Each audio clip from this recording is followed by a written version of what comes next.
Qui siamo in un piccolo teatro di un piccolo paese.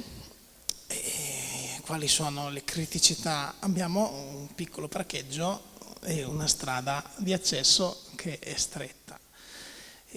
Secondo me, malgrado questi limiti, la gestione del teatro che quest'anno compie 20 anni, a vederlo ad occhio la struttura non li dimostra assolutamente 20 anni, perché si integra nel paesaggio, non ha assolutamente problemi, non abbiamo dovuto fare manutenzione straordinaria, abbiamo solo fatto qualche manutenzione ordinaria, e quindi bene, sono contento di questi 20 anni, della struttura.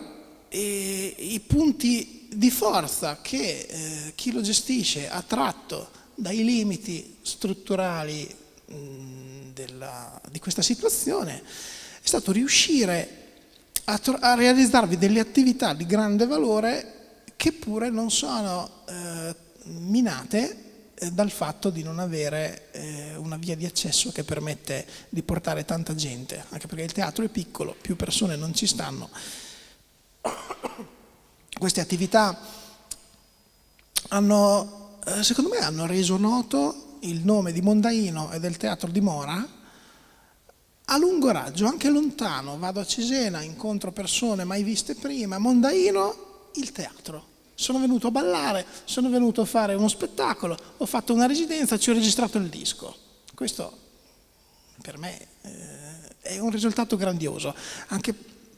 Eppure a Mondaino spesso gli abitanti vengono poco. Non si rendono bene, secondo me non si rendono conto di quanto questo teatro ci dà lustro, anche perché non si fanno solo rappresentazioni, ma si fanno anche pubblicazioni. Per esempio, una cosa che ho imparato da Fabio e che cercherò di replicare, le loro pubblicazioni sono sempre reperibili. Se volete una pubblicazione su Raffaello Baldini, spero che qualcuno di voi conosca il poeta dialettale di Sant'Arcangelo, che mi è tanto caro.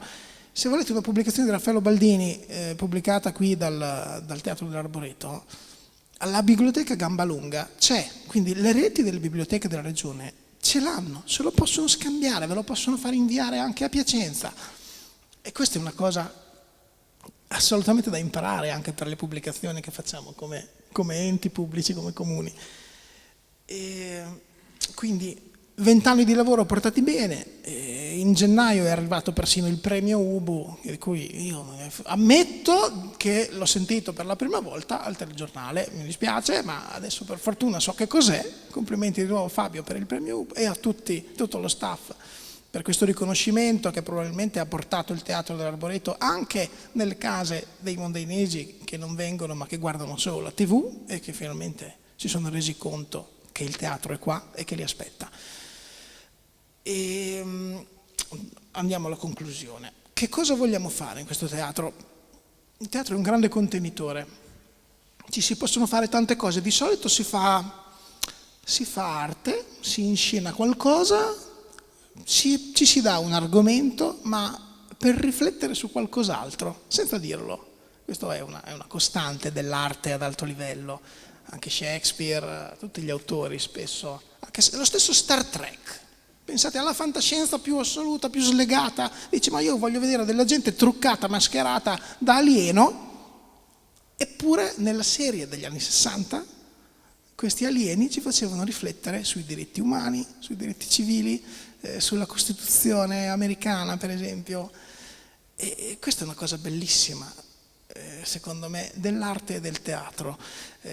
Ad esempio, un esempio concreto, so che qui ci sono per riflettere, il teatro serve per riflettere. So che qui c'è una rappresentanza di una compagnia che si è data il nome di Kepler 452. Kepler, per chi non lo sapesse, è un telescopio, un progetto per la ricerca dei pianeti extrasolari. Quindi, in senso lato, è una compagnia, no, senza senso lato, è una compagnia che come nome ha scelto di presentarsi come qualcuno che vuole riflettere, oltre che sui pianeti extrasolari, diciamo, sulla vita aliena, sull'esistenza della vita aliena. Per esempio, cioè proprio Perché proprio 452? Perché quella è la stella, il nome dato alla stella dove ci sono i due candidati di pianeti più simili che abbiamo trovato alla Terra, e quindi i primi candidati per la vita aliena. Bene, ora non credo che oggi parleremo di alieni, però avremo tanto su cui riflettere, e quindi buona riflessione.